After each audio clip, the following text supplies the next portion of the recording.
Hi. I see us. I'm Nick. And I'm Scott. And we're intimate tonight. Are we?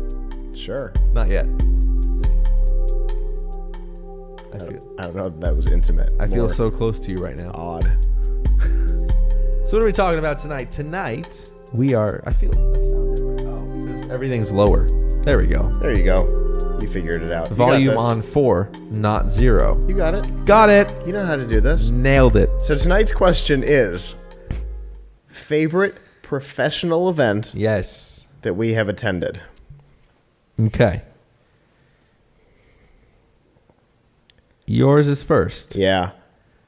So, from a production standpoint, my favorite event that we've attended was our first Monster Party. Okay. Yeah.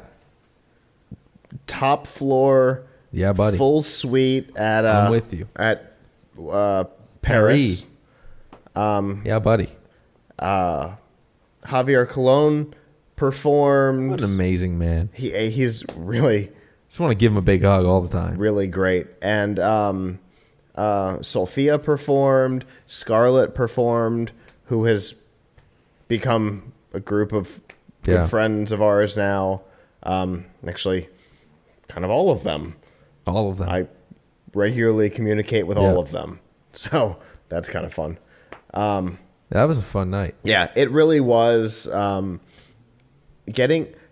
It was the first time that we got the opportunity to just be in the same room as Noel Lee. We've gotten the opportunity a number of times since then now. But it was our first opportunity. In an intimate setting. Yes, in an intimate setting. Because, nice. I mean, being on the CES show floor or at a press conference or something like that isn't quite the same as having to move my camera as he comes into the room. Right. It's a little different. There's a very different scenario there. So, without question, from a production standpoint, it was that. And from a developer standpoint, honestly, it was yesterday. Yeah. That's what Thomas is saying, too. Yeah. Yesterday, Nokia put on a really cool event in both Tampa and Boston, obviously. We attended the Tampa event. It was called Develop Day. For those of you who don't know, Develop is a program through Nokia. It's a rewards program for developers for building Windows Phone and Asha applications. And bless you. We got the opportunity to go out there. There were 5 of us from our team that went, and we have... Because of yesterday, we have 5 publishable Windows Phone apps. Several of our interns built apps from scratch yesterday at the event with the assistance of people in the room, myself. We all got to participate with each other's apps. And then there were presentations all day about Azure mobile services and a game engine whose name I cannot come up with that hopefully Thomas will say in the chat room for me. And then it was a group of 144 people, which is insane. And we got the opportunity to spend the day with a number of people who are good friends of ours in the development community here in Florida. Kevin Wolf and Bill Reese in particular, we got to spend the day with. And they, talked about, Bill Reese works for Nokia, so he got to talk about the Develop program and exactly what the program was. And he even talked a little bit about Nokia's transition into Microsoft, which was pretty cool. And then Kevin is a Microsoft MVP. Our local Microsoft development evangelist, Joe Healy, was there. It was just a tremendous amount of fun. From a programming standpoint, a lot of people working on a lot of really cool stuff.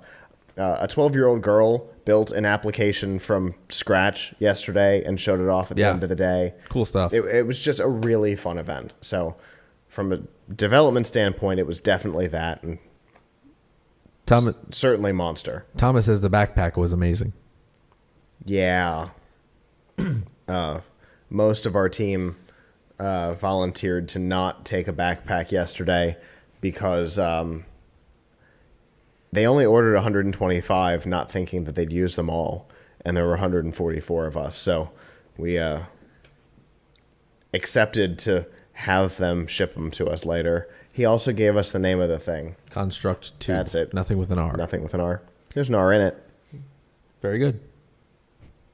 I have 2 as well. Okay. Can we get sentimental for a minute? Sure. I'm gonna get sentimental. If I could dim the lights, I would.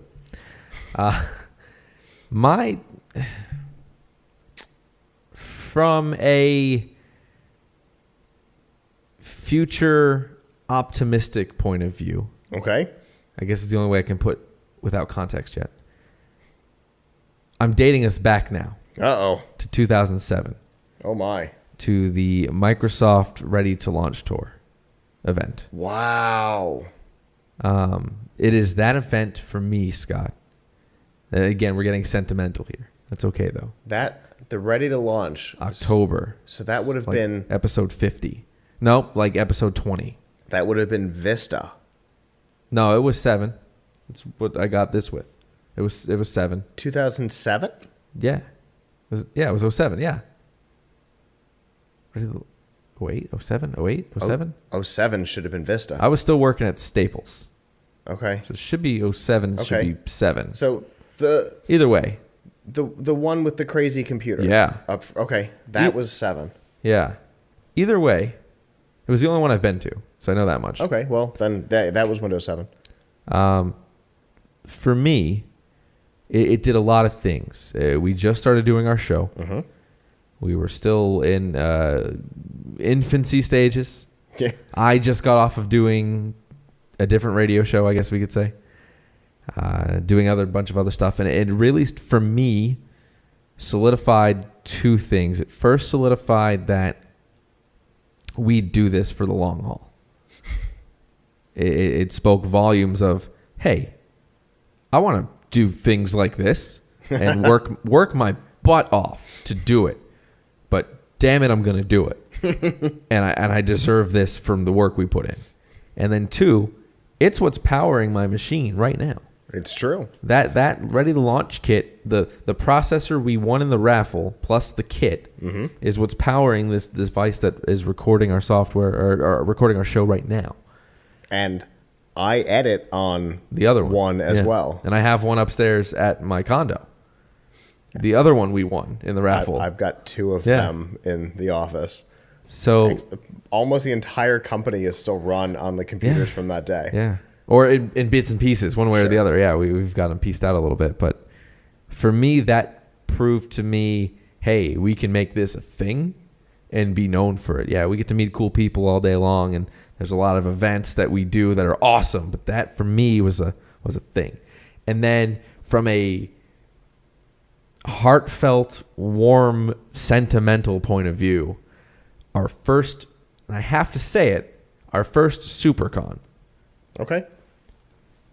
And it's important because that was where the show changed. Yeah. Yeah. It changed, but we went to this thing in Miami and we said, I believe we saw it online somewhere. There was a wrestling event that I saw with a link to the thing. So it came about because John and I had gone to MegaCon in Orlando, and we had met an artist, right? Delian, yes, who told us there was a convention in Miami that we had to go to, that there was a show that we'd love, and that it was just a really fun event. Right. So after a show, when we were still broadcasting from your apartment, oh man, we after the show, we found the website. The website had videos of the 3000 Brigade. That's right. And we saw that. We're like, oh, I'm in. I don't care about anything else. I'm going. And then it had wrestling. I don't know that they advertised that on the website, though. They had a link on Facebook when I started liking their page. And I was like, okay, I'm done. It's got wrestling and some nerd show. Like, what is going on? I don't even know. So we went. And for me, going to Miami that weekend put me in touch, and us, but this is my event, so me. Put me in touch with some of the greatest, most loving people ever. Ever. I can't even begin to describe it to you. And so many of them are Apple people, and we still like them. I don't even know how.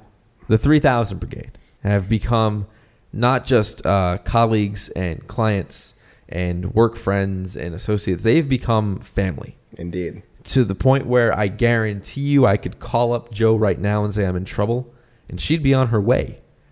One way or another, she'd either have her or one of the 3K members up here. And vice versa. Absolutely. We've attended their wedding. We've helped produce her wedding. It's true. We've saved them in binds. We've stuck up for them when they needed to be stuck up for. I mean, we've put our necks out. They've put their necks out. It's become this amazing thing.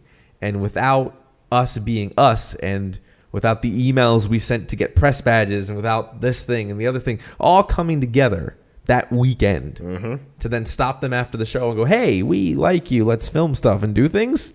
It was the dance panel that we started talking to them. Yes. The highlight of those conventions for me. It's the dance panel. The 3K dance panel. Panels are great.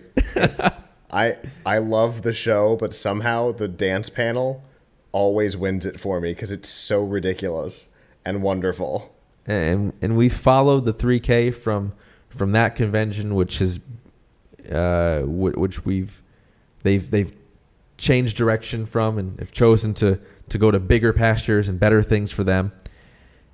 And we follow them all the way through the whole journey, through it all, through the different members, and through. We've traveled to different states with them. Oh man, it's just a great thing to be able to do this. I usually make more camera stuff. I'm looking off on the floor because I'm just like reminiscing I'm sorry. Usually these are funny. This is not funny. This is just great. Yeah. Tech disasters weren't funny either. Maybe funny to them, but not funny to me. No.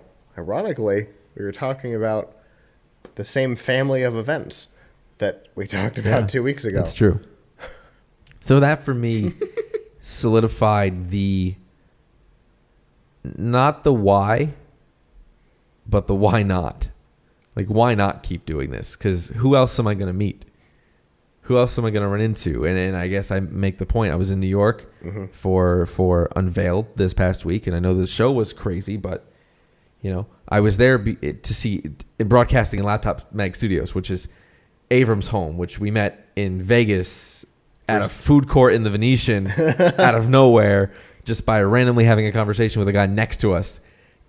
And congratulating him for not having a MacBook. Right. It was nice finding another press person without a MacBook. So there was that, and then He said, I would never have one. And we're like, oh, okay, we're best friends. We might be best friends. So. And we are. And I met, true. Through that I met Cherie and Lisa Edachico and all those people, #not Kelly, and all those people. And so then I went to Unveiled for my second year, and I run into Sarah Trujillo, who is formerly with Monster, who's now done her own PR firm, and stopped me on the steps without my name tag on and talked to me and remembered you and remembered the team. And it's like, this is why I do this. Yeah. These are things that I love about my job. Getting to meet the cast of Futurama. Right? And one of them sitting in one of our employees' laps, just because why not? That's what you do. Kind of head down. like stroking the kitten, like all that. Like, it was just like, oh, it's so nice. Like, yeah, sit on the lap. Crazy old guy. Do that. John DiMaggio just yelling in the screen, like just yelling. Taking the microphone. And then talking into it really closely, like it's not creepy. Like, no, that's creepy, dude. Don't do that. But okay. I mean, how do you say no to John DiMaggio? You don't. You let him do it. Whatever. He's big. Thank merciful God we had somebody inside the booth. We got this. To be able to fix it afterwards. We got this. To keep the interview going. That was the weirdest interview ever. Also at SuperCon. Yes. So there's Animation SuperCon. There's my two. Questions out to you guys. Which is similar to Animate Miami. Right. Plus games and more. So there's my question to you, my nightcappers. there's our nightcap for tonight. What's your favorite event that you've been to either for work or for pleasure? We want to know. Tweet us at PLuGHiTz Live with hashtag nightcap and tell us. And we'll share some of those results if we find them interesting. And if we don't, we'll just laugh at you. Something like that. There's always that possibility. There's always that possibility, Be especially prepared for it. if it says posted from iOS. I'm just letting you know that now. So on behalf of the staff that's not here, I'm Nick. And I'm Scott. We'll see you guys next week. Ciao. I did the same close twice. I'm sorry.